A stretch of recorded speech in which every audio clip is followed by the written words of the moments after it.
Okay, so we're going to keep checking for this male leopard that was calling in this area somewhere. But while we do that, let's go back to the incredible Nkuhumas.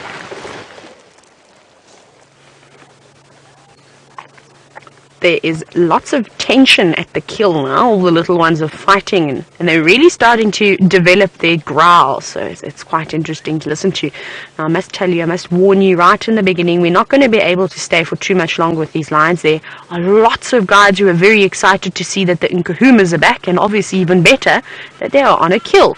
So we'll just spend a couple more minutes, probably another 5 minutes with them, and then we're going to have to move out and give every other guide a chance too. But I know that they're going to be here this afternoon, so we'll be able to have another look at them again. Look at this little one here. This one actually just came over to get some cuddles from Mom. She got up and she moved. Now, because it's such a small buffalo calf, I only reckon that it's probably going to last them maybe to tomorrow night. I think they will be finished. And I know that Barbara was wondering how long it would keep them going for. So not very long, Barbara. Basil, not Barbara, sorry, Basil. I didn't hear that correctly. Apologies. And I suspect that tomorrow night they're going to be on the move again. Like I said, oh wow, look at the strength in this female as she pulls this carcass. She's realigning it now. Obviously trying to get to another chunk of flesh, so perhaps around the neck. Let's see if she's now going to lick and remove all of that hair. Yes, that's exactly what she's doing. Now, the cubs' tongues, unfortunately, aren't as effective as the adults. And look how she actually just drags all the cubs with her at the same time. You can see their little heads popping out. They're dangling onto the back. And I think what this female is now doing is she's going to try and possibly move it to an area where it's got a little bit more cover. The rain is also starting to come down now, and I know that they're not going to enjoy feeding inside or outside underneath the downpour of rain that we could possibly receive. Here comes another one, little teddy bear coming over to join just on the left-hand side there, trying to get in on all the action. No, definitely one of the tree climbers. I think this is our a little friend that we had a bit earlier. Oh, listen. I'm going to sit quietly. I want to see if you can all hear how they're all growling at each other. You can see Mom's not really paying attention. Remember to take lots of screenshots. We are live. You can hashtag Safari Live with any questions or with your pictures. We love to see them. As well as you can email them to us or email us questions at WildEarthTV. 1, 2, 3, 4, 5, 6 littles. Oh my goodness. Look at her. Look at the strength in this female. She just picks it up and she carries it over all the logs like there's absolutely nothing there. Now there's another female coming to join. Who that looks like it could be Auntie Amber Eyes. Is it? No, it's not Auntie Amber Eyes. For a moment it looked like it, but I suppose the light is a bit dark. Everybody's getting all excited now. All the cubs are coming over. It's going to actually make it very difficult if she takes it down into this drainage line where it looks like she's taking it towards. I hope Taxon can maybe find a little route around and perhaps go and view from the other side. It's quite restricted now as to where we can view. But well done again to the Nkuhumas. Another buffalo bites the dust.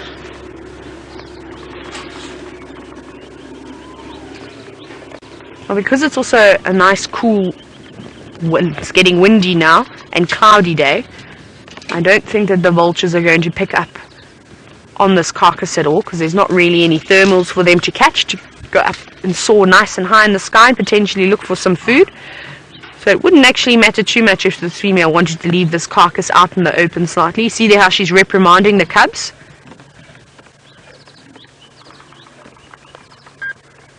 She's panting quite a bit now. It is heavy. She moved it quite a distance quite quickly. Let's see if we can hear her growling.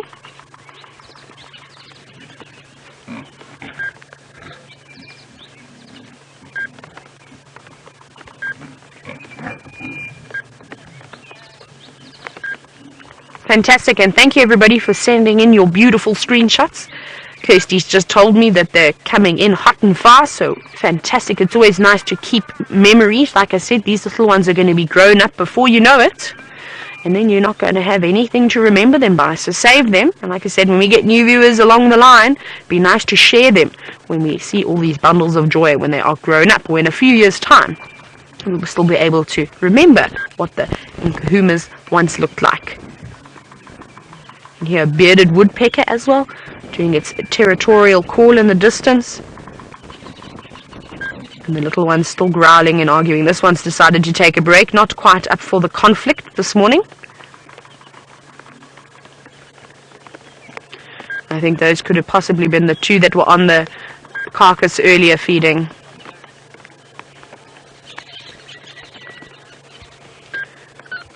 Oh, look at that cub going right inside the stomach cavity. They're not afraid to go right in there.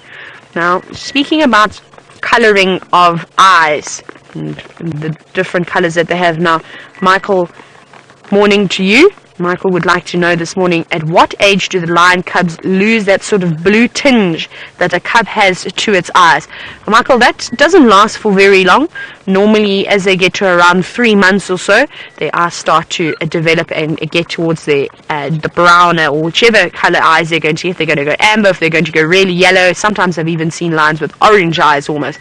They then start to develop their colour. But I really think at around 6 months, you see the true colour of their eyes. I think it can vary slightly, but at about 3 months or so that starts to disappear. There we go, that one's definitely had enough, having a groom now, cleaning itself up after making such a mess. And to me, this is my opinion of course, this is definitely my favourite pride of lions in the entire Sabi Sands. They are incredible, these 5 females of the Nkuhuma, along with all their little cubs, though we are missing one female who crossed north, who we suspect that she could possibly have a kill that side too. Maybe she grabbed a little buffalo calf of her own. Now, unfortunately, we're going to have to start saying goodbye to these lions, because I know that Taxon is desperately trying to get in and have my spot, so I just want to quickly let him know that I'm going to swap with him. Let's go to Stef though, and I hope you enjoyed the Nkuhumas. We'll see them this afternoon, I'm sure. Let's go to Stef and see how he's doing. You know, it's not every day that I get to show you how a tree gets hollowed out, and also the way that bushmen used to find water reservoirs inside hollowed out tree trunks. What we've got here is a marula, and you can see that a branch has been broken off here through whatever mechanism, an elephant or a storm. It's exposed the hardwood of the tree, and that in turn has had a lot of insects bore into it, which has created tiny little pools of water, which then become the breeding ground for fungus. Now, fungus is a tree's greatest enemy, and you can see down here what I'm talking about. Have a look at that reservoir that's inside there of water and leaves, which will form a very rich compost and the absolute perfect place for fungus to just proliferate. The fungus then feeds on the dead wood, and basically it will start the hollowing out process and just accelerate it. And the warmer the tree gets in the sunshine, and the more protected this little pool of water is at the bottom over here, the faster the fungus hollows out the tree, and eventually what it'll do is erode away the support structure. The tree uses this hardwood, doesn't use it for the transport of minerals and of the products of photosynthesis. That is done by this layer here, this cambium layer, this thick layer that is, in this particular case, quite thickened on the edge of this tree. But it uses its hardwood for support and for a way to get through the canopy and get its leaves into a prime position for the sunlight. In this particular case, what will happen here is it will hollow out the middle of this tree, and eventually, in a big storm, this tree will rock backwards and forwards enough that it will fall down. And there is a carcass of a marula tree over there.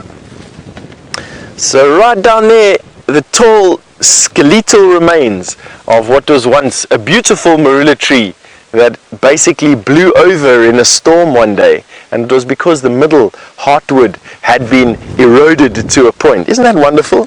Now, the Bushmen used to have these reservoirs. They used to know, the Bushmen being the sort of primitive I don't want to say that primitive is probably the wrong word, one of the very first tribes of Africans to settle in this particular area, and they used to know, they used to have these reservoirs pegged out in their territories where they used to go and forage through, and they knew where to get water from. Isn't that fantastic? I wouldn't drink that water. I think I'd rather squeeze out another elephant dung before I'd drink the water that's inside there. But I suppose if you were really thirsty, you could filter that through a sock or through your shirt. You could then put it into a snail shell and boil it for 10 minutes or so that you killed anything in it. And you could drink it, I suppose, if you were thirsty enough. Yeah, would you drink it, Xander? No. Yeah, Xander would drink it, so there we go. Case closed. Oh, the wind has picked up now. Must be honest with you. It's now strong enough to blow the tops of these trees.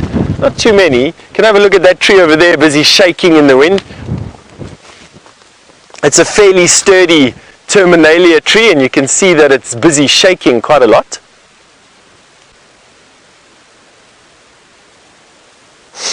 Lorinda, you're a new viewer all the way from New York. So firstly, I'd like to say hello and welcome to the Wild Earth team, and welcome to the community that is Wild Earth and Safari Live.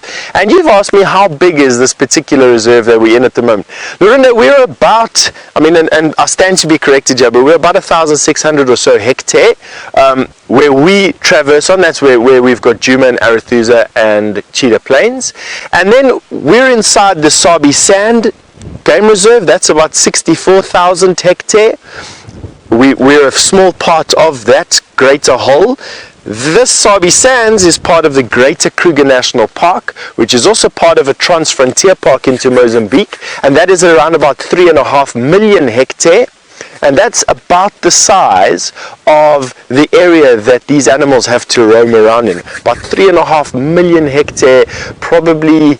I'm not even going to try and guess that into another system, but around about 3.5 million hectare, which is an enormous piece of land. From east to west, we're looking at an average width of about 80 kilometers, probably around about 50 miles or so. And then from north to south, we've got 450 kilometers, which is probably around about 350 miles or so. Massive amounts of distance, massive land for these animals to roam around in. All unfenced, all no barriers. Animals are born in areas, some of them in blocks so big that their roads don't even bisect. Some of them get born and die in areas so large that they don't ever see a car or people or roads. And that's where we are at the moment. As to where exactly we are on the planet, we're in South Africa, which is located right at the bottom of the African continent. We're on the east coast, probably about 160 kilometers, 100 miles or so from the Indian Ocean is exactly, and basically straight east from Johannesburg. If you know where Johannesburg is, you can put your finger on there and go straight east from there, and that is exactly where we are in the Kruger National Park. Now, we are going to be making our way, I think, fast to the other side of quarantine while this rain picks up. I'm going to send you back through to Brent Leo Smith.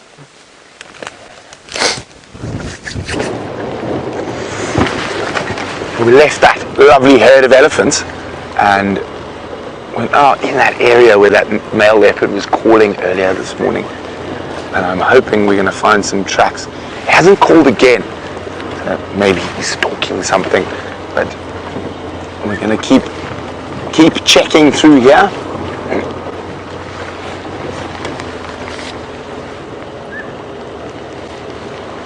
I haven't been down Battalier Road for quite some time.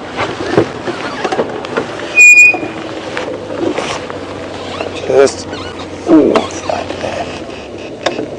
Now, the roads are quite hard at the moment.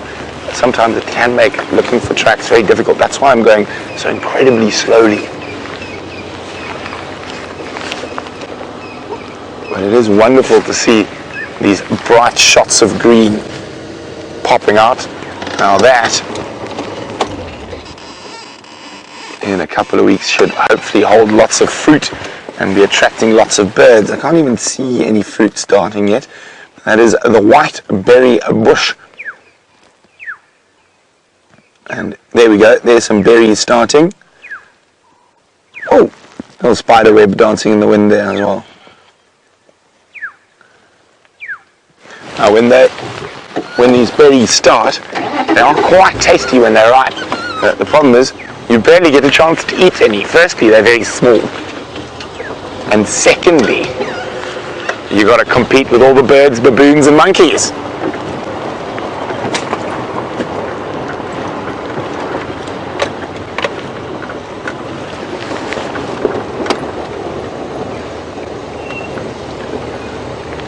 Now, Ellies have been busy here. Now, of course, we've had a bit of rain, a bit of flowers around, there's some fruit around, and Jason is wondering, are any of the jackalberries ripe yet? One of the jackalberries was quite ripe. Actually, Jason, that's a splendid idea.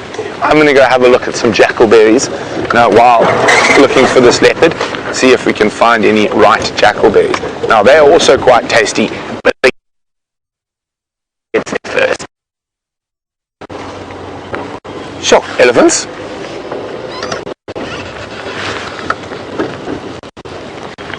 Now this one, unfortunately, I'm able to move.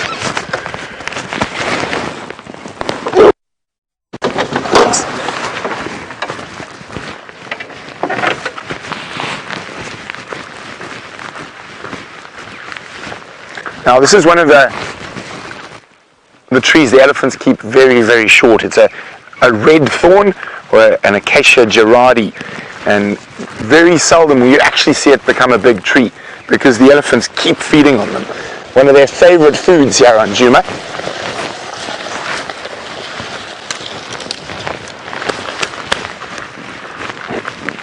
That poor one wasn't even maintained to hedge height, it was completely removed from the ground.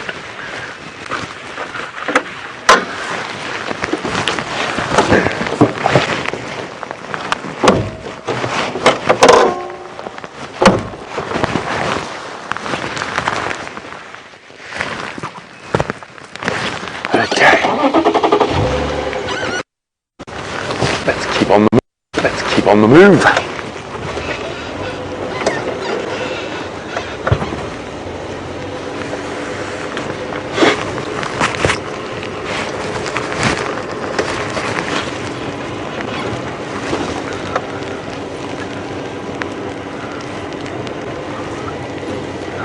It seems like the elephants have been all around here last night, unless that leopard walked there very early this morning. We're not going to see any tracks, but if we heard it calling, it means, oh, it was around.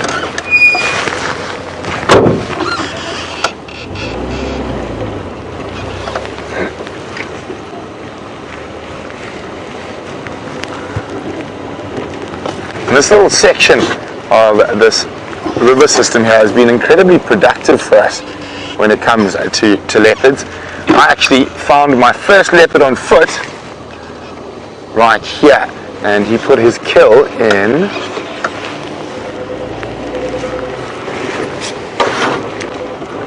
we can't really see it from here, but there's a big there we go, through the back there's a big timburti tree, and that's where he put the kill, and that was Nkuhuma. He's a young male leopard who's now moved to the south, and not even 50 meters from there, underneath another timburti tree. And here it is, it's that timburti tree there. Oops, sorry, wait for them. There is, underneath that timburti tree is the cave where Karula gave birth to Shongile and Hosanna. Now, if there are any new people and you're wondering what is he harping on about? Now, Karula is the dominant female leopard in this area. She's also an incredibly fantastic mother, and she's raised many leopards successfully. And when I first started here on Djuma with Safari Live, she had 2 young males that were still around, Quarantine, who we do see occasionally down at Cheetah Plains now, and Nkuhuma, but he's unfortunately moved out of our Traverse area. But she has got the next generation with her in Shongile and Hosanna.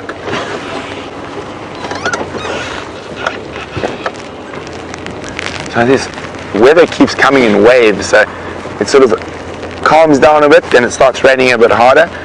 Definitely enough to warrant me having my rain jacket on. And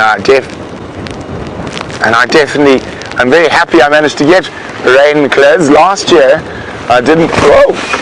There's a gust of wind for you. And while we sort out this, let's go back to Taylor for see what she's up to.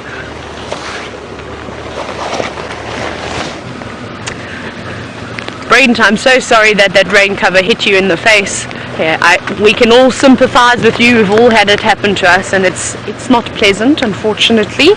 It's like being whipped in the face, though. It's definitely not nice. Now the rain seems to be coming down a little bit harder. We're not driving too fast. The wind is also picking up. So I think hopefully we're going to get a nice downpour. Not right now while we're out and all our beautiful equipment is exposed to the rain, and we're still quite far away from home, so we don't want that to happen just yet. So we're slowly making our way a little bit further west in case of a downpour. And I'm also going to try and follow up on that really big herd of buffalo, and I suspect that they're most likely going to be somewhere around Gallagher area, because we've checked Hyena Road, we checked Gari Katla, and we checked Mvubu Road, and there were no buffalo there, only a dead one. And of course near the dam, which we saw being devoured by the Nkuhuma Pride. So that's where we're going to head round. We're going to go back towards Gallagher shortcut and just check all those roads. Their tracks did come south and I didn't see them crossing out yet, so maybe they've moved into some of these thicker areas along the drainage lines that we always talk about, really good for shelter. And the buffalo normally sit down during the middle of the day and have a rest, so that might be a good spot to go and check.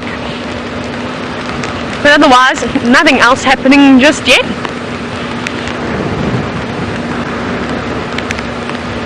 Now, a creature that we don't often get to see, hopefully we'll start to see them a little bit more, and that creature is the creature that Cindy is asking about. Cindy is wondering, do we see warthogs in this area? Yes, we do, Cindy. Unfortunately, though, they're quite shy of the vehicles and they don't always hang around too often. And we normally see them on a nice warm day, and especially with all this new green grass coming through, we could start seeing them around Quarantine Clearing, which is a big clearing just south of the DRC where we all live. So it's an area that we check all the time.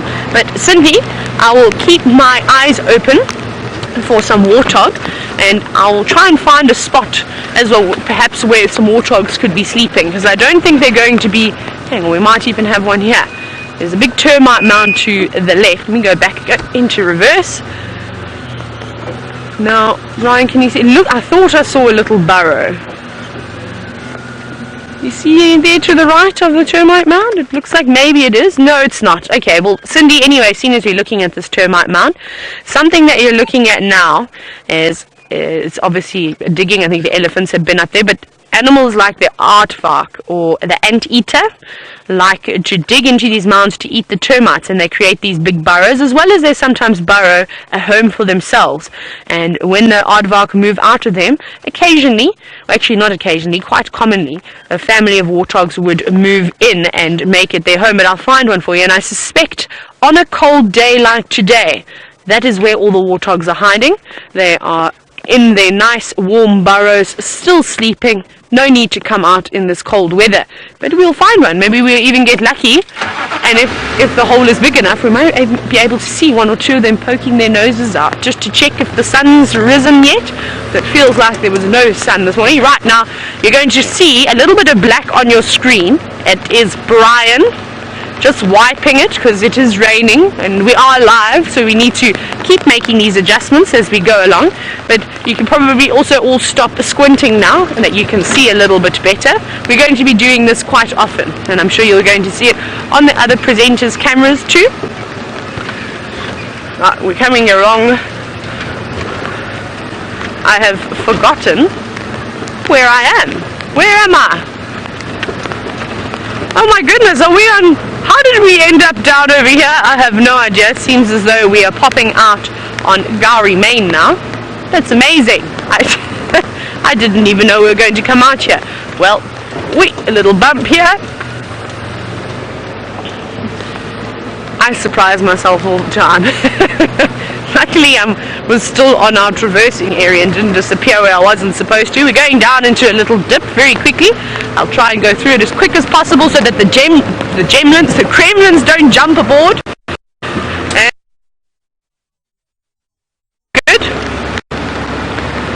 Now, the frogs could come out again, so that's something we're going to be keeping our eyes out as well, checking the puddles, checking the road. I did hear a few frogs chirping already, and while I either look for buffalo or the frogs, whoever comes out first, let's go to Brent and see how he's doing.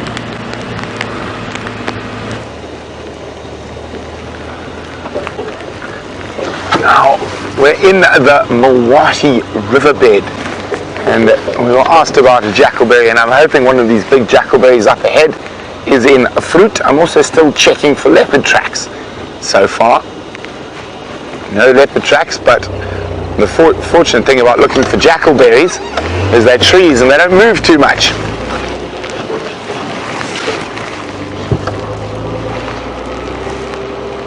Also, some of these scotias or weeping bourbeens have started to flower, attracting lots of different birds. And it is starting to rain a little harder.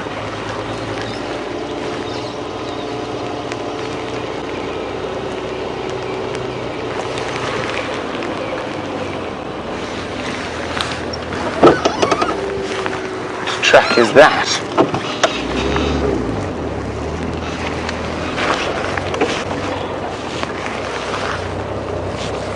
It's a hyena, not a leopard. And hyenas, oh, listen.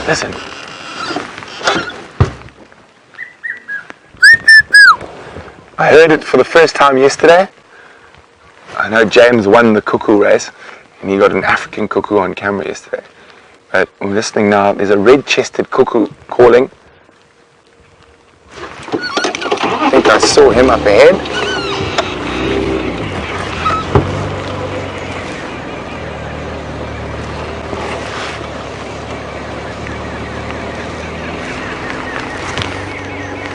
Then what are those tracks on your side there? The hyena? Hyena, there we go. I think that cuckoo flew into here. It's getting quite a bit harder. It'll rain. He's not calling now.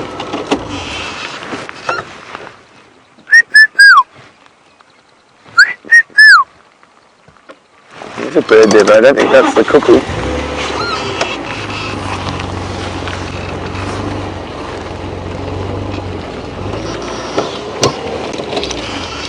Hopping around in that thicket. Give him a reason to make himself seen. Psst, psst, psst, psst, psst, psst, psst, psst. Psh, psh, psh, psh, psh, psh. It's a little, looks like a little bleating warbler, but he's just too much in the thick there. And of course this cuckoo has decided to stop calling. I will find you, cuckoo. Okay, well, we're at the jackalberry trees. This one is already finished fruiting. This big one here. But I think it was yesterday that the second smaller one was still fruiting, and there were a whole bunch of parrots in it.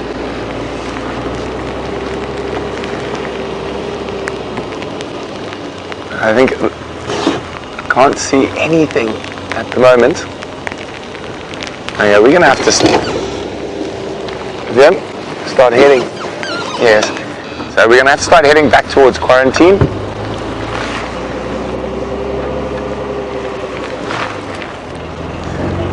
Hi, Calvin. He's saying, if the rain gets too hard, will we continue the safari?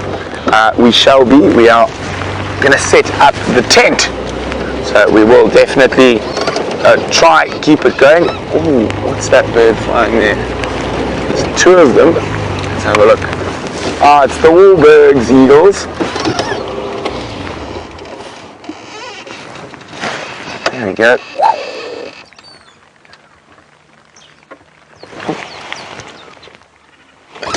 forward a little bit. Looked like a Wahlberg's eagle, I'm pretty certain. And we'll confirm now that it's landed.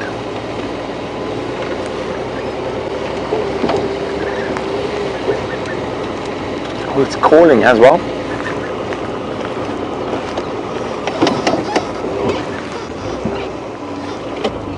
Oh, that's a dark morph Wahlberg. Oh, there we go. Does look like he's enjoying the rain. Now, the big predatory birds are not the biggest fans of wet weather, but quite a lot of our smaller birds really do enjoy it. Okay, but it is definitely it's starting to come down quite hard now. It's coming from the south, so it's coming from directly behind us.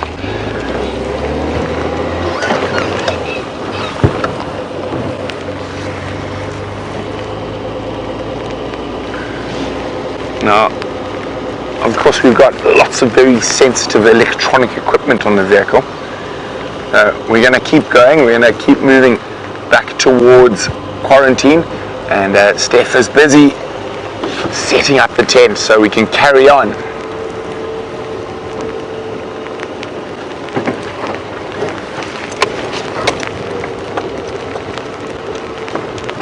I wonder if we're going to have our first termite emergence of the year.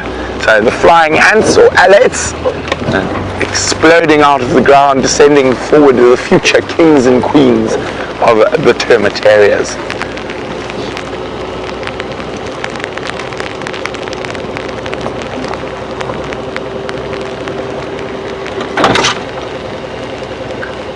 Now, unfortunately, with this wet weather, it means we can't drive around everywhere, but as I said, we're going to continue with the tent.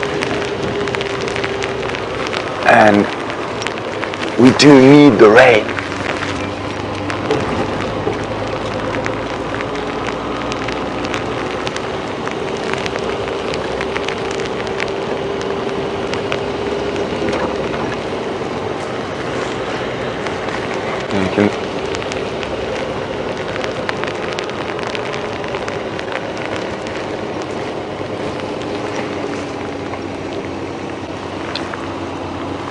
Hi, Soraya in New Jersey.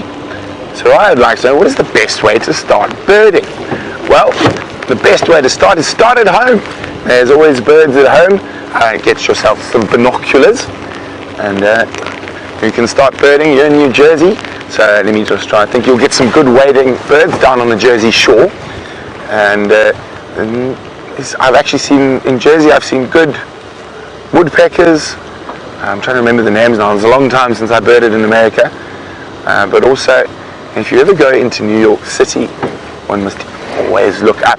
Now, there's a couple of different peregrine falcons that actually nest in New York City itself. And they are great killers of the pigeons that live in the cities. So they've actually adapted to living on those high-rise buildings.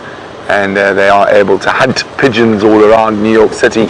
I actually saw a peregrine falcon kill very close to Central Park, which was quite amazing. But there are some very good birding, and I'm sure in the state of New Jersey there's some wonderful temperate forests, blue jays. I'm sure you've got some robins, and so it's always good to start local, and a good pair of binoculars and some patience is all you need.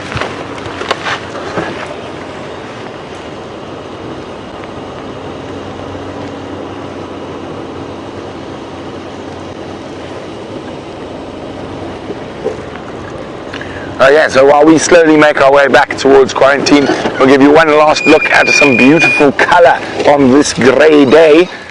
And it's the Mopani pomegranate that is in flower. And look at all that beautiful yellow. But speaking of someone who's got yellow hair, let's go look and see what Taylor's up to.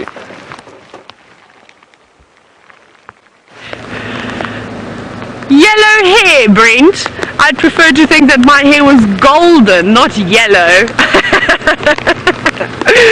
But anyway, sometimes it does look a little bit like a lion's mane, I suppose. I'm going to have to get Brent back now, won't I? Brian, we're going to have to conspire. I know you guys are the... What do you call yourselves? Killer bees. The killer bees. But we can't have Brent saying that now, darn it. Well, so we're slowly making our way back towards quarantine now. It's pouring down. Well, it's not pouring down, but it's getting quite wet. I can see that the camera rain cover is dripping and looking very dismal. And I can't seem to see too many birds around either. It seems as though the birds have even taken up some shelter this morning. But perhaps we'll see one or two. We're going to have a look and see what's happening on quarantine anyway. Perhaps there's still some impala around or something to look at. Maybe we'll have another look. Oh no, I believe you've had a look at the green grass already with Stef. And this is really great rain, so I'm quite excited. It doesn't seem like much now, but if it continues like this for the next few hours, we could get a few mils of rain, but it's good rain. It's soaking rain. So it's not just belting down and washing away.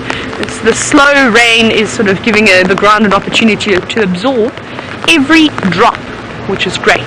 That means our grass is going to carry on growing, the leaves are going to continue to get greener, and it means that the marula trees could get fruit this year. Actually, I want to show you, there's a marula tree that's getting leaves on it. You can hear Jigger squeaking quite nice. Let me go back, and we're going to look up. How cool is that? Finally, marula's getting leaves, and that's exciting. Now, I'm unsure if this is a male or a female marula. We'll have to wait and see. It's very open here. Normally you can tell if it's a male or a female tree by how squashed the vegetation is at the base of the tree. However, it is very much an open area. The elephants have taken care of this. There's not too many shrubs around. So we'll just have to wait and see if it's a male or female. The female, of course, is the only tree that gets the fruit. Right, but that's exciting. So this will be some of the first two trees. There's another one just next to it. It might be a bit difficult for you to see. You can just see the branches. Oh, there it is. It's also getting leaves on it. So I suspect I'll be coming to check these two trees at about February, March to see if they've perhaps dropped any fruit for us. So I can eat all of it before the elephants and the monkeys get it, and the warthogs. Cindy, that's another thing. We should start to see lots of warthogs at the base of marula trees when that fruit drops. Ah, there's Brent racing away. Look at him go. Bye, Brent. You can't even see it's him because he's got his hood on. Viam's hiding away too. I'm exposing my yellow hair. I'm going to have to wash it again, I'm afraid, but it's coming down really hard now. But I'm going through Philemon's dip, and it's one thing I'm really thankful. So one thing I'm really hoping for, what I'm really enjoying is that there's the lack of dust at the moment. I didn't quite hear. Kirsty, can you just repeat your message? I didn't hear you. I was distracted. Ah, well, this is quite exciting. So it seems as though we're possibly going to be heading towards the tent, which is going to be quite nice. In a few moments' time, they are setting up for us. How exciting is that? I know yesterday afternoon, a few of you, I saw some of the questions coming through, and a few of you were asking, when are we going to do the tent again? So I'm looking forward to that. I enjoyed my time with Brent, with James in the tent before he disappeared to the Mara Triangle. It was lots of fun. It'll be nice to see what everyone has to say about all the goodies that we've collected. And over the last few days, we've also been, last few weeks, we've been picking up little things. I remember I found a dragonfly. It was dead. It was nice and dry. And I need to remember where I put that dragonfly, because I did put it somewhere for safekeeping. But I'm just trying to pick my brain and figure out what I've done with it. Now, it's really miserable. There's no one around. I haven't even seen one impala just yet. Where are you, impala? And lots of footprints of the impala that are now getting covered with the raindrops. But otherwise, absolutely nothing. But keep on raining down, because we're close to home now. So if it does turn into a torrential downpour, we're just a few moments away. But we're going to maybe try and seek some shelter under some tree that's got some leaves. And let's try this one. Yeah, okay, this will be alright. We're just going to stand by over here. A really big marula that's also just starting to get the green leaves coming through. And then we're going to wait for the go-ahead until we go to the tent. Now you can really see the grey clouds moving in. You can actually see how grey it is, and those clouds are moving in quite fast. There it is. Look at the... Right, now... while I go home quickly and dry and unpack and make sure Djuma is nice and clean, we're going to go to Stef, who's in the tent, and I suspect I'll see you there shortly. Join the tent with us, and that's exactly where we've managed to run to and find a shelter in, is James's recluse position right here, or by default this position we are. And it's the first that we're doing a rain. Almost headbutted the water buck over there, which is okay, I suppose. Anyway, lucky for me that didn't hit me in the face. Can you imagine what that would have been like? Luckily I have a head shaped like a battering ram, and it probably would have gone straight off. So not to worry, let's pass that on. Let me disentangle myself from the knob thorn which has grabbed me, which I think is going to be a bit of a process. But in any case, like I mentioned, we are here waiting for Taylor and Brent probably to join us, and we're going to be bringing you the rest of the show from the confines of this particular location.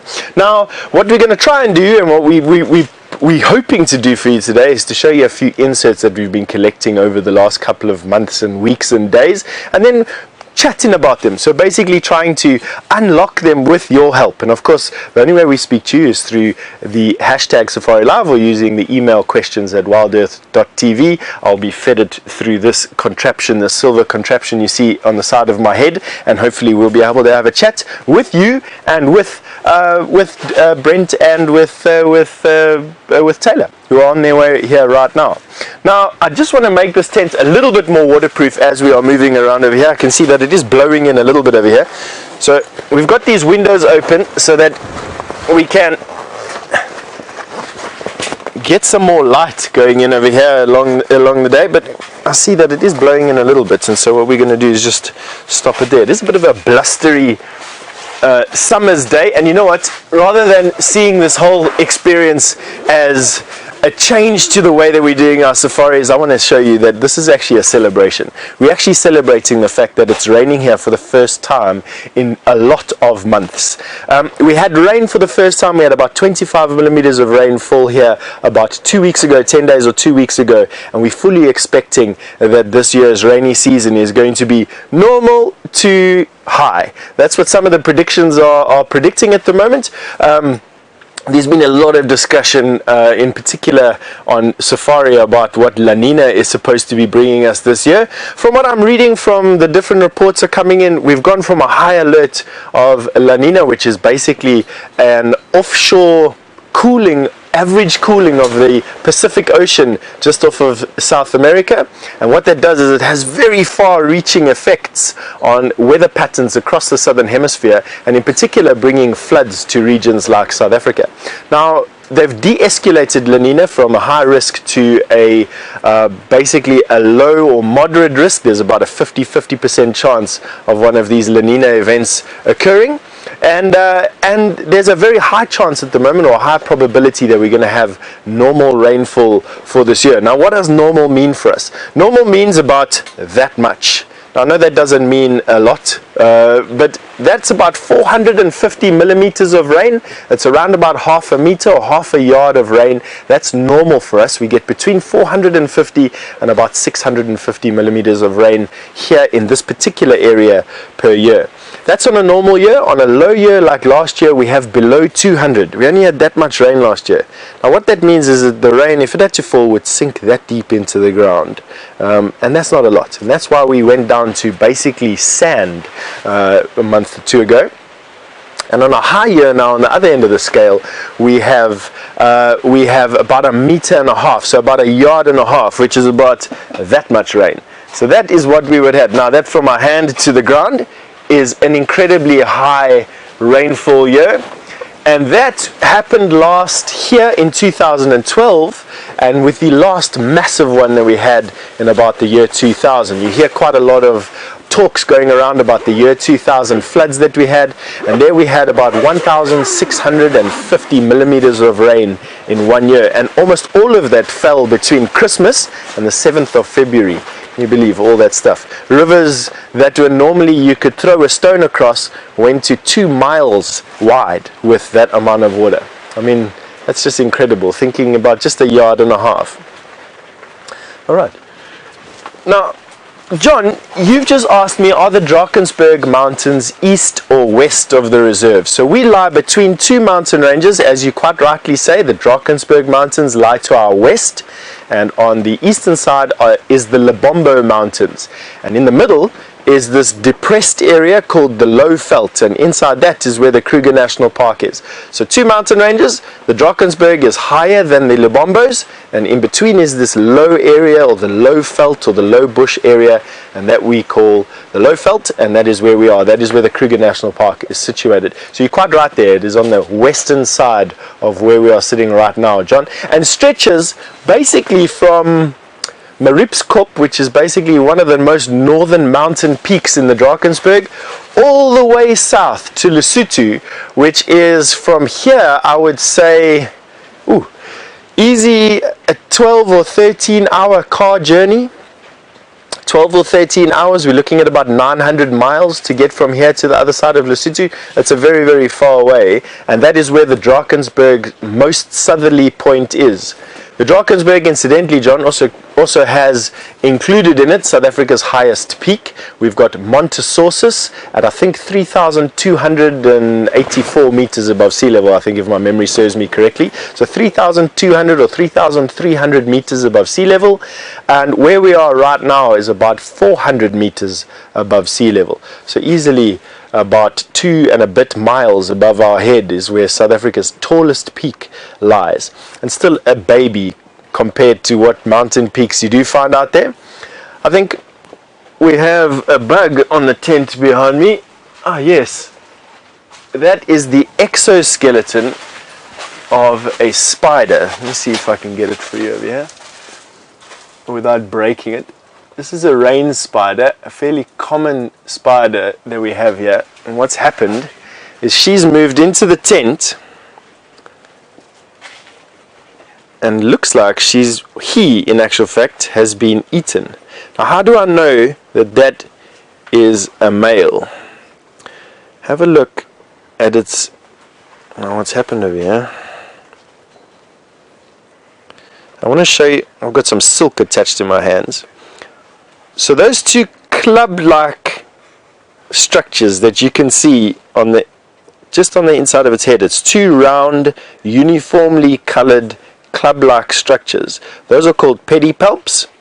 They're large like that because it's a male. Females don't have those enlarged bulbs. And basically, I'm just being prompted by James to go and use his microscope. Let's go and do that here. James, I'm presuming that I just zoom in and out to this thing. Hello. It's just James giving me lessons. Hello, everybody. On the use, there we go. Yes, there we go. Well done, James.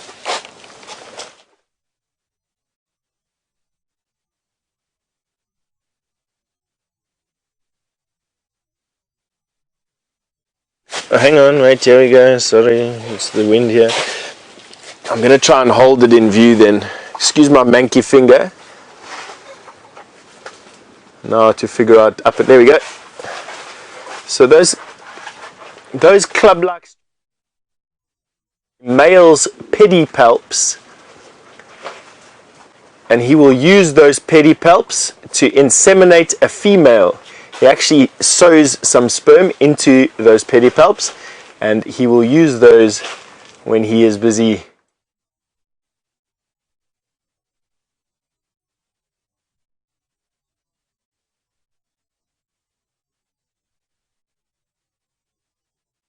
of James. I must be honest with you, I quite enjoy this whole thing. Let's have a look at that. So what we're looking at is those two things there. Those are the pedipalps. The male will sow sperm into those things and insert them into the female's receptacle. I don't actually know what it is called, the scientific word for it. Is probably what comes to mind. And in some instances, the spider will actually break that off. So the male will break off that pedipalp in the female, and thereby stopping other males from inseminating her. Now, enough of that. I think let's put this away somewhere. I'm going to save that for James. I know he's going to be wanting to see that a bit later. And I'd like to introduce you to Brent. Let's put you in the chair right here, Mr. Brenty. Hi everyone. Brent has made it back. He's very wet.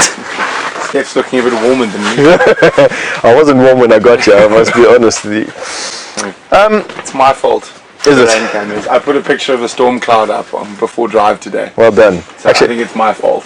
I don't think we need to see it as fault. I think we need to give Brent a champagne glass over here for bringing the rain in. I know it's a bit uncomfortable and a bit blustery, and it must have been a little bit jarring to see you driving around outside there. I can only imagine your raincoat was flowing around. Well, it actually caught me and hugged me once. It came off the whole front of the vehicle, but it wasn't too bad. We just went slowly. So. Okay. Nice. Yeah. And so tell me, Brent, how did you find those buffalo, bud? Because I really want to know. I just heard it in my ear that you were looking for a leopard and then all of a sudden you had some buffalo going on. What's the story? Well, it was quite lucky. So you and Herbie said you'd heard a male leopard Nyala Road North, something calling earlier in the morning. So we did the whole of Cheetah cut line, make sure he hadn't snuck across into Torchwood already. Had no tracks, and we thought maybe it was Tingana. He was seen down in the east yesterday. So we were hoping that he was going to do his normal route across the Cheetah cut line, either by Central or Hippo Pools Road. So there was nothing on Central, so we went to Hippo Pools, and we thought, well, maybe there'd been lots of elephants over the night, so they might have obliterated his tracks. So let's go look at Buffalo's Hook Waterhole. And we stopped there, and the wind was blowing, so we didn't actually hear anything. And there was one Egyptian goose, and the first pied kingfisher I've seen in a long time. Pied kingfisher? Yeah. Oh, at Buffalo's Hook Dam? Fishing at Buffalo's Hook Dam, and he caught something really small. I don't know, we couldn't see what it was. So, and then we were about to go over the dam wall, and Kirsten said, oh, can you link to Taylor on her update about tracking lions? And I was like, oh, lion! And there's just lioness standing there with blood in her face. And so another full-grown buffalo or not? Young buffalo cow, or adult, but not big. No, I'm sorry, I'm doing this all for my own benefit here. I know you exactly saw those buffalo with Brent, and so it's all old news to you, but it's all new news to me. We had a discussion on the walk today. I mean, it's just amazing that these Nkuhumas have learned how to hunt buffalo the way that they do. I mean, comparatively speaking, even what you watched when you were in the Mara with those lions so effortlessly taking down those zebra and the wildebeest, these lions here tend to leave them alone and just sort of solely focus on... In two years nearly now, I've seen one zebra kill. Two. And I know of two zebra kills. One giraffe kill. And a couple of kudu and impala and smaller stuff. But I'd say probably 70% of what we see the Nkuhumas feeding on is buffalo. I think it's amazing. You know, but the lion really only specializes in prey ranges between 50 kilograms and about 500 kilograms. So something like a buffalo that weighs 800 kilograms or so is something far out of their normal prey range, and so they have to actually learn it. It's not something that they're born instinctively being able to hunt. Eh? No, I mean, especially talking about that learned behavior is very, very interesting. So in Botswana, where the lions hunt elephants, it was the lioness that taught the males. So every time there was a coalition changeover, for about a year they didn't hunt elephant.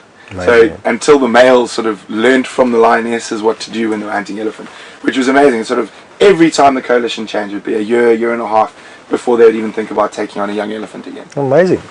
Now, Jamie's noticed this buffalo skull behind you. I just want to say welcome to the show, Jamie, or hello, at least anyway. And Jamie's noticed that on the buffalo skull are some of these protuberances, or some of these things right here. Now, Jamie, these are the leftovers of the cocoon, for lack of a better word, of a horn moth. And the horn moth caterpillar gets laid, or the egg gets laid on the buffalo's horns. It then bores in and feeds on the keratin, and then when it's nice and full and ready to become a moth, it builds itself a cocoon. It then pupates in here, and then from there erupts out of the end of one of these tubes and flies off as a rather, I don't know, boring moth to go and look for another horn somewhere. And one of only two insects that we have over here that actually can digest keratin. This is nothing more than your fingernail or your hair. Keratin is actually quite a versatile substance. Makes up this horn, makes up this horn, makes up our fingernails, makes up our hair. Stef's lack of hair. Yeah, Brent's hair, my lack of hair, makes up rhino horn, buffalo's hooves, and everything else. See this one here, they've eaten a bit more. and actually causing the horn to break up. Alright, now James, you've actually asked what is the difference between and please excuse this noise happening at the moment, I'm just busy fiddling with my microphone, which is now sticking rather weirdly out of the top of my shirt. But James, you've actually asked us what is the difference between a butterfly and a moth. Right off the bat, the easiest way is to say that butterflies are generally diurnal and they fly around in the day, and moths are generally nocturnal, although they are always the exception that allows this changeover from one to another. The moths also have these filamentous antennae, so they have antennae that are feathered or full of filaments, whereas butterflies have singular or solid or rod-like antennae. Some of them even have a club from Taylor. Really? Yes. So we've got Taylor, who's in the background of here, going, here's a moth, and there is a moth. And what I'm going to show you is that filamentous antennae there. So what else can you think of, Brent? I mean, moths are generally also quite furry, and I know that is a sound absorber to help bats, or to, oh, this is still alive. Taylor, what are you doing? You're bringing me things that have been locked up and now coming to life. Whereas butterflies aren't. Butterflies are covered in rather colourful scales that they use for display purposes. Now, this is the second time we've actually showed this moth species today. I had one on my dashboard when I started drive today. Okay. And there seems to be a lot of them that were attracted to the lights around the vehicles this morning. But only this one. I didn't see too many other moth species there. I don't even know what moth this is. Me neither. A fluffy one. So there we've got a moth. We know that it's that at least, and not a grasshopper or a fish eagle for that matter of fact. And what is quite nice, we can show you that the moths generally, because they hide out during the day, have quite cryptic coloration on top of their wings, and it's used for camouflage rather than as a display. And they also tend to be a little bit more furry, and that is quite simply just because of the fact that bats also hunt the time moths fly around, and a furry body means that you can absorb and reflect the sound that bats make, the echolocation that bats use to hunt. They can reflect it and refract it off of their body and absorb it under their body. All right. Look at what we've got here. James has put a beast under the microscope. The only rhino we're allowed to show you. Is he a highly mobile beast? Yes. So what we've got is this eruption of insects busy happening around with the onset of the rains, and it's only going to become worse. I think, Brent, when are you expecting the explosion this year to happen? Well, I think especially if we have this for a day or two, this sort of soaking, cloudy, so the evaporations are taking place. I think we could be expecting lots by next week. And any bets on what's going to take the number one pest prize this year? Muggies. Which is a general term for very small midges, and they literally flock. That's the only way to say it, around you. Now, James Richard, good morning, James. You've asked, are there species of butterfly out here that don't eat like some moths do? Good question. Yes, I want to say yes, because it would seem unfeasible that there isn't, but off the top of my head, I can't think of one at the moment. I mean, it's quite common for adult forms of insects to literally become airborne just for reproductive processes. And that's basically, midges. Midges, flying ants, mayflies, stoneflies. Yeah. So there's a vast array of insects that become mobile only to gather distance and to attract mates with a different, unrelated mates, basically. And they don't need to eat. They do most of their feeding in their immature phases, and sometimes years. I mean, cicadas, James, in North America, you have an eruption of cicadas every 17 years or so, and they stay in their immature phases for 17 years. Here we have those worms that you enjoy eating so much. I can't even remember what they're called. There we go. Those horrible things. a big grub that's this long and this fat and basically stays eating inside a tree for, I don't know, 5 years, 10 years, yeah, a long time. And tastes like bacon with the consistency of snot. It's one of those things, it's just too horrendous to even contemplate eating. Talking about eating bush tucker out here, what interesting things have you fed on? Well, it depends where. So when I was in Central Africa, there's a very active bush meat trade, and a lot of those species are legally obtainable and sort of sustainable harvest rates, and possibly one of the most common that you find in these roadside markets. I could never bring myself to eat a monkey. No. I just couldn't, but the monkeys are eaten quite often there. But was a brush-tailed porcupine. A brush-tailed porcupine? So it's much smaller than our porcupines, and it's not as colourful either, but quite tasty. So like what? I mean, like, don't say chicken, that's just going to ruin it. It's almost porkish, but like the porcupine here, which I've also eaten. Yeah. It's sort of that sort of quite sweet, fatty meat. Okay. And it's just a delicacy in most of Africa, all porcupines actually. I know cane rats, which is obviously one of the largest rodents here. It's also considered a delicacy. I've eaten that before, and I must agree with Brent. I think it does taste porkish. Yeah, it's yeah. I don't know what else.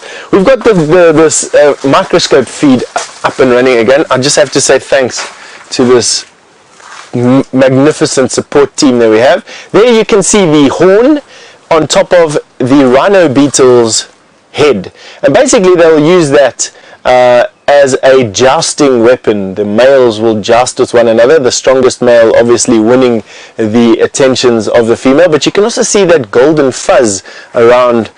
I'm just going to try and see if I can focus on the head and see if I go the right way. No. Well, there we go. There we go. Well done. So you can see that golden fuzz is quite common on the dung beetles. They almost always have this golden hair that comes out, and then those two antennae that are poking out the top, that is how they smell the dung. Those things are jam-packed with sensory organelle, and you can actually see that they are feathered at the end. Now what that does is actually dramatically increase surface area where scent particles can stick to those antennae, and make it a lot better at locating where the dung piles are. So what this particular dung beetle is going to be doing, flying around using those antennae, not the eyes, to smell upwind towards some dung, land on a dung pile, and then start this absolutely amazing dance, and quite an intricate thing. They don't just work through dung. They obviously also utilize dung for food, and also for, what else do they utilize dung for, Brent? It's just food, but I mean, it's and a home for the birds. And a home, yes, and the nursery. There we go. I think I'm going to leave you for a little bit. We're going to swap out with Taylor. Yes. So you don't get too tired of talking to just one of us. Yeah, thank you. But I'll be back before the end. I'm going to go scuttle about, see if I can find any more interesting things to bring back. Awesome. Will you take the dung beetle with you? Let him go. Not make him too tired this early in the season. You never know what prize he's doing. Thank you, Brent. Alright, so yes, we have got Taylor going to get joining us in 1 second or two. I see she's making her way into this into the tent that we have over here. Hello. Now we are coming. Hello, Taylor. Welcome back. I see you're not too wet. How did you manage that? No, well, I think I chose the right colours today, because when my jacket does get wet, it just still looks like it's dry. So that's the only technique I've gone with today. But okay. I did get wet. All right. Because I washed my hair, Stef. Well, I've got a question for you. Rob has just asked you, are you noticing a decline in the world's bee population? Are we noticing that? Are you noticing it out here? Have we noticed any declines? And I know we have. Yes, not 100%, Rob, I have to agree with you. Unfortunately, the population is on the decline, and I particularly noticed it in the Eastern Cape, where I'm from, so the southeast coast of South Africa. Normally when we would be out on a drive, on a safari, we would see huge swarms, at least once or twice on a drive, sort of swarming through, getting everybody to duck and sit still as they come past. And they love to pollinate the euphorbias, which is an interesting tree. Unfortunately, we don't really see them around the northern sector of the Sabi Sands. Perhaps if there's any rivers, you may see them. And we just, with all the farming going around, I suppose with all the pesticides and herbicides that they are using at the moment, is actually taking a huge knock in the bee population. Now, I haven't been up in the northern sands for too long, but down in the southern sands as well, we occasionally would see a few swarms of bees when all the flowers would come out, but not many, not as many as I thought, because there's quite a few flowers up here. Yeah. I thought now with all the Mapani pomegranates, all the all the different tree species, the acacias with getting their yellow flowers on, I haven't seen one bee just yet. Lots of wasps, but that's it. I think I made a remark about it on the walk the other day, and that the knobthorns are not being pollinated by bees whatsoever, and the marulas, which have started to flower about a week ago as well, also have very little bees on them. So, you know what, I'm going to have to say, yes, there's a noticeable effect on bee populations. However, one of the things that we're not taking into consideration here is it's been so dry. Bees have wings, and they will just up and move to a place that does offer them a little bit better, even if they are in slightly higher concentration. So I can't actually answer that question right now. Yes, we've noticed it on the ground. I mean, Taylor's explanation is pretty widespread for all the areas around here. But we'll have to see by the end of the summer whether or not it is actually a reduction. Now, you'll notice my microphone is gradually migrating down my shoulder over here, and it may look a bit weird, but it's because we're all battling to hear Taylor. So I've got to keep that faced at her and hopefully not stretch my left arm out too much, which is going to be a difficult thing for me. Yeah. I'll also try and raise the volume on my voice a little bit more. I know I can do that. My dad always used to tell me that I was very loud, so I have that, and all the teachers at school, so I could also possibly just talk a little bit louder. But I'm hoping though, after all this rain that we've had, now the second downpour, that we are going to perhaps see a few more bees and flying critters around. That's quite exciting. One thing I am excited about, and I've been mentioning since I started here, is the release of the Ellies. I can't wait for that. When do you think that's going to happen? I think it's going to happen probably within the next month or two. I'm still convinced that we're getting rain a bit too early for it to be any to be anything noticeable in terms of insect explosions. So I'll say end of October, beginning of November. But I mean, who knows? I've been wrong 20 years in a row. One thing we have been asked to discuss, Dr. Debbie, good morning, has asked, are there any diseases present in the bones on the shelf behind us? Are we likely to find anything? Dr. Debbie, probably not. I mean, I'd like to say that only because it's in my best interest, I think, in self-preservation to say that. But what are your thoughts on something that has died of anthrax here? I was just about to say, hopefully none of these bones have anthrax, but as far as I'm aware, the last case of anthrax that was in this greater Kruger area was about 20 years ago, if I'm not mistaken. Was it longer? Was it quite... in this area potentially, but I know there's outbreaks almost every year in different areas. Possibly it was in the sands then that I read that information, but their spores can stay in the soil for such a long time, so you never really know when we're going to get another outbreak again. So it's something that we're obviously potentially looking out for all the time, looking for any signs and symptoms that the animals have got. But Dr. Debbie, to be honest with you, no. The chance of these bones behind us carrying any noticeable pathogens are quite small. They've been scoured by sun and rain and wind and sand for many years. I mean, for buffalo and for kudu horns to get into the state that these are in, you're looking at a couple of years out in the bush. For this bone behind me that's already started to flake, I mean, 10 years, 15 years, 20 years, a long time, and that's enough time to wash off any organic material that could harbor any of these things. And yes, I mean, we have got a little bit of an issue with anthrax and a few of these diseases out here, but generally speaking, I mean, other than malaria out here, we don't hear of people dying of any animal-borne diseases. No. I mean, ticks, everyone gets sick from tick-bite fever, but we don't really die from malaria and any of that stuff. The medicine has come too far a long way. So tell me, Taylor, I mean, you and I, we've gotten to know each other around the camp a little bit, and I'm sure you've gotten to know, our viewers and telling them some stories, but we've actually had very little time to actually explore what actually interests you out here. Like, what is your actual... What gets you up and going in the mornings? Well, the fact that I've got an amazing office to work in every day is not bad. I'm just very fascinated about everything that goes on in the world. So why the grass grows and, you know, everything below the surface of the earth and all the little critters that come out.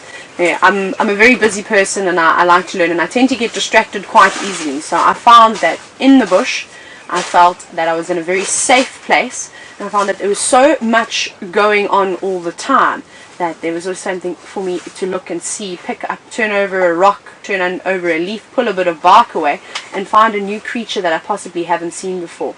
So my brain works really well when I'm discovering new things. Possibly I find something, I don't know what it is, but then to be able to go back and have a look and work out what that is and find out whereabouts it works in the ecosystem. I think that's one of the things that keeps me going every single day. I think that's why I love the bush. While I'm setting up the microscope here and having a look at our bee population inside Jerry the Gerald skull, tell me a little bit about what would be your perfect game drive? Just the 3-hour game drive. You wake up, you get in the car, you see what would get you going? Well, firstly, got to start the morning safari off with a beautiful sunrise. So just a few clouds in the sky, maybe a few cirrus clouds, and then obviously the beautiful light rays catching those clouds and illuminating in all sorts of different colors. So obviously you need a good advantage point as well to look over and see that. Maybe some mountains. I think some of the best sunrises I had were in the Eastern Cape.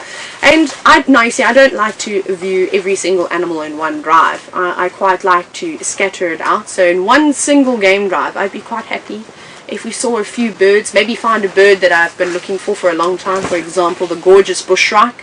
Imagine driving along, which I often like to do when there are quite a few river systems in an area, is start my morning off by actually starting on the drive. Have you got the bees? Have they come out yet? I have. Okay. No, they haven't come out yet. But we have got on. We're warming them up with the light, but this is exactly what we're going to do. Now, what you're looking at over there is the upper edge of their nest. Now, basically what they do is they use water and they use a waxy substance which is made up of dried up or evaporating pollen, basically, and just have there's one coming up. There we go. It's a cold day. I didn't actually expect them to be active, but have a look here. Here we go. Some maintenance on the entrance. Oh, hello, welcome back. So quick dab of wax on the mouth of the, there we go, you can see there, that is exactly what that little bee just put down there, and you can see they're busy maintaining the entrance of their hive, basically. Now, we did put the skull outside. We managed to close it up a little bit now. I think they were coming in and out of their oh wait, I need to put this down because there we go, coming out again. Let's see. Excuse me, it's the first time I'm playing with this little toy and I'm absolutely fascinated by it. No wonder James keeps himself glued to this thing the whole time. Alright, so they are inside there. I mean, I would love to know exactly how deep it goes in. Exactly, does it go into the brain case? Have they managed to dig and chew a hole? Is it... I had a look inside Jerry's skull and the brain lies here. So they're actually quite far away from the skull itself. But what is quite fascinating is the fact that that tunnel doesn't seem to be getting any taller than what it was. It just seems to be sort of holding out at about an inch above Jerry's skull. Now, have you, Taylor, ever tasted the honey that comes out of Mopani bee's hive? Not once. It's something that I've heard quite a few people, especially the local people, the Shangaan gentlemen, they always used to tell me about how I need to try the honey, but I haven't had an opportunity yet, but maybe we'll have And a honey guide? Have you ever followed a honey guide? I have. I've followed a honey guide a few times, and on one instance when I was up in Zambia in the Lower Zambezi National Park, I decided to go during the day and we heard this honey guide, the greater honey guide, calling, and we followed it. We followed it for about 3.5 hours, and then I decided to turn back because I thought we were going to end up on the border of Mozambique, so we came back again. Nice. But it was fun. It didn't lead us to anything, unfortunately. I was hoping, though. Do you know the folklore around that? So we're talking about honey guides, everyone. We're talking about a honey guide is a bird that has a relationship with people and with the honey badger, in which it does this very high-pitched chittering noise that it's ear-catching. It's noticeable. You start to notice this bird talking, and what it does is it gets your attention and then goes from tree to tree, and the idea there is that it leads you to honey, and while you're busy foraging out the honey and scraping open the beehive, that the larvae and the wax that are discarded becomes the food for the honey guide. Do you know the folklore around that, if you don't leave some food for it? No, I met a gentleman from the area, but down south, who said he's actually experienced the negative side of the folklore. So the folklore is that when you follow a honey guide, you've obviously got to treat the honey guide to a piece of the hive, so you can eat the larvae and the wax, of course. And if you don't do that, that's when the problem comes in. They say the next time that you follow a honey guide, it's going to lead you to a snake. Now, I met a gentleman who obviously didn't give a honey guide at some point in his life, perhaps when he was a young child, a piece of the honeycomb, and every time he's followed one, he said he's done it numerous times. He thought first time it was perhaps just bad luck. It leads into rock pythons. Not mambas, but rock pythons. This has happened to him a couple of times. So does he first go to the honey and not leave it purposefully and then goes far, or is it every time? Every time. I don't know, he says he can't remember if maybe as a child he was led to a hive once. He said he's stumbled across a lot of beehives before, and he doesn't know, maybe there was a bird there that he didn't realize was there, and he didn't give anybody anything. Now every time he does follow the bird, it doesn't take him to a beehive, it takes him straight to where a rock python, whether it's in a burrow or if it's one just out sunning itself, which I think is quite spectacular. Yeah. No, I don't know. I've never been successful following a honey guide either, to be quite honest with you. I've followed not too many times. I mean, the amount of times that this bird actually catches your attention while you're walking around in the bush are once or twice in a season. It's definitely not more than that. But I don't know, 3 or 4 times that I've followed around one of these birds, I've just wandered around aimlessly from tree to tree with this bird flitting around. Perhaps it's I can't find the beehive. Have you seen any up here? Beehives, no. The honey guides. I haven't been hearing too many. Yeah, not this time of the year, but we will start to hear them as soon as the flowers start coming out. Talking about flowers, we found on the walk today the sausage pod tree that's growing in Philemon's Dip. If you're only joining the show right now or only joined it before, we found the sausage pod in Philemon's Dip full of flowers. So all flower buds at the moment. We're going to have a show from that little tree. I don't know, that's going to be spectacular. A couple of hundred, maybe even a couple of thousand buds there. So we're definitely going to see the sausage pod, and she's a she, of course, because of the flowers. Thank goodness. We didn't quite know what she was. Since we got here, that tree hasn't flowered at all, and it's been quite nice to see. That's very exciting. Now, Bill, you just asked me, why is there only one sausage pod tree on Djuma? There isn't only one, Bill, but there's only one outside of Djuma camp. There's quite a few sausage pod trees in Djuma camp, but I'm going to pitch a question to Tail over here, because further south of us, and I'm literally talking about 10 miles or so, sausage pod trees are very common. Yes. So why do you think that there's no sausage pod trees here? I think it's the lack of river systems. I don't know, there doesn't seem to be a lot of drainage, well, not drainage lines, but we had quite a few rivers down in the south, and where they always were 1 or 2, maybe even 3 or 4 of them are growing on the bases of the dry riverbeds. I don't know, does that have anything to do with it perhaps? You know, I had an interesting conversation with Rex in here the other day. So on top of quarantine and just off of quarantine, just to our western side, there were 2 villages here, 2 settlements that he remembers visiting as a young boy. And when I asked him where did the people that lived here get their water from, he said that there was a permanent spring where Djuma camp is being built.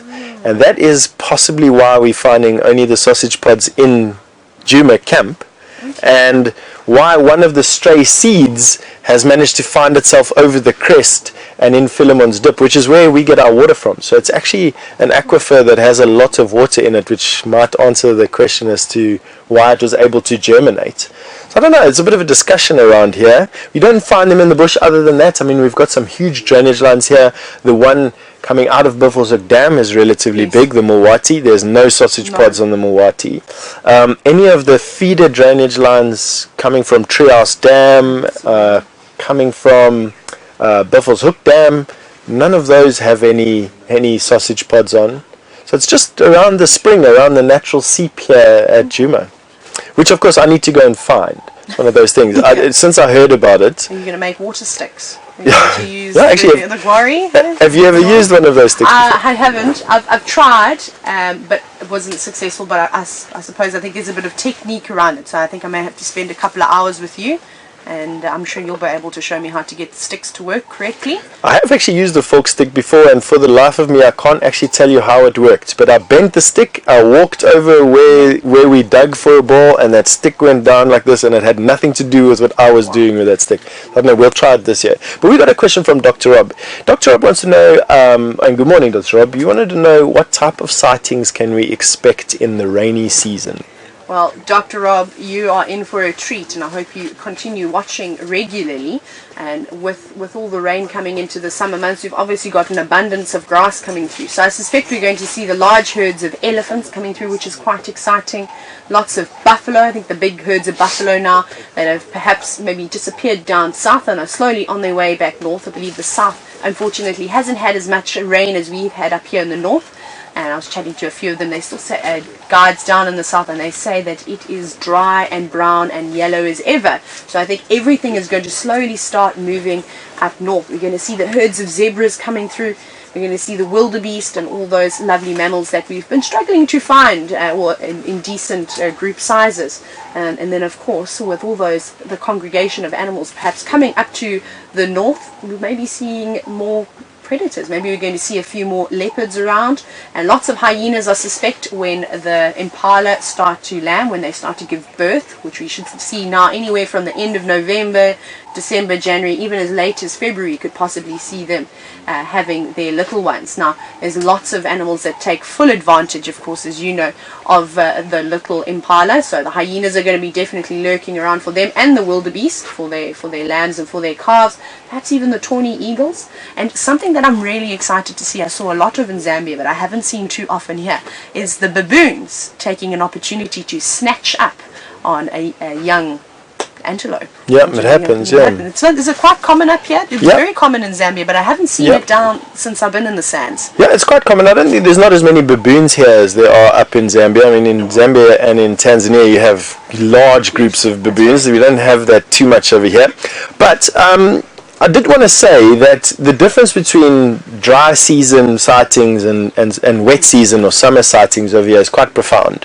So although you can expect, I mean, we've been treated to such a fantastic show, large herds of elephant, large herds of buffalo, concentrations of animals around watering points, and literally animals living in quite close confines of one another. In summertime, we can expect everything to disperse. There's lots of puddles around. There's areas that haven't been utilized by animals because they simply didn't have enough water and were too far away to walk to. So animals disperse in summer, but what we do get is we get a much larger variety or diversity to the safari. So you can expect over the next couple of months as we go into the wet season and into summer for our herds of elephant to become less frequent. To a point where I think in January we are going to battle to show you some elephant, December, January sometime. But what we are going to be seeing is many, many more smaller and more interesting things in the bush. So from flowers and insects to reptiles, amphibians, game drives are just going to become much more diverse. I think the sightings are going to increase exponentially. Definitely as that grass comes through and all over the entire sands in the greater Kruger area, I think then definitely. Yeah. So what are you looking forward to most this summer?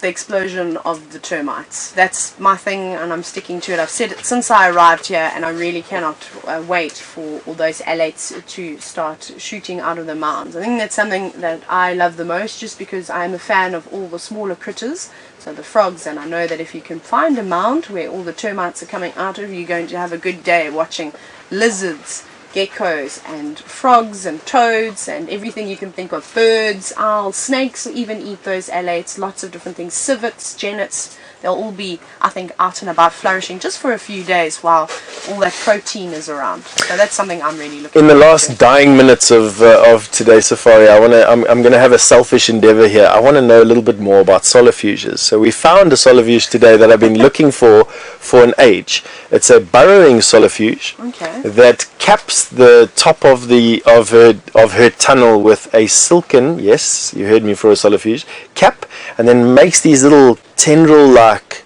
excavations. Wow. We found her above ground today, obviously because of the weather, and we had a question that I couldn't answer that I thought we'd debate a little bit in the closing moments here.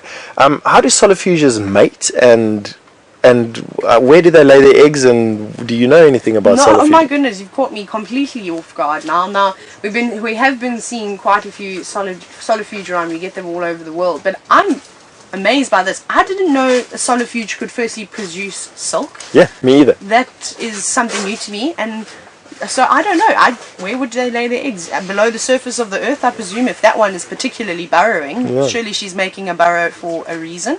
But I don't know. I'm gonna have to do a bit of reading today. That's a good thing for me to read up on. So I don't know, as much as what we know, as we were saying today on the walk, when we found this solifuge, that we don't know everything, I must be honest with you. There's a lot more that we don't know. We only tell you about the stuff that we do know, and walk straight past or drive straight past things that we don't know mostly. And this is just one of those things that we just don't understand everything out here, and in particular about this burrowing solifuge. Now, all solifuges do burrow, but this is one of the big distended sort of abdomen, very slow moving solifuge, so not like very slow moving, very precise. And we watched her start to excavate her tunnel for the day, and I did pop past there on my way onto quarantine and running away from the rain, and she had gone about that deep into the ground already. That's quite quick. How long would you have said that the time difference was from when you were first there to when you visited her a little bit later? Probably about an hour. Folks, about an hour, I would say. We went from watching her down to Philemon's Dip to see the sausage pottery and then back up again. So probably about an hour. That's quite a depth for something like that. My goodness. Exactly. Wow. And I'm sure they're all appreciating the soil's a little bit softer now with the rain that we've had. Or was she doing it in sand? Okay.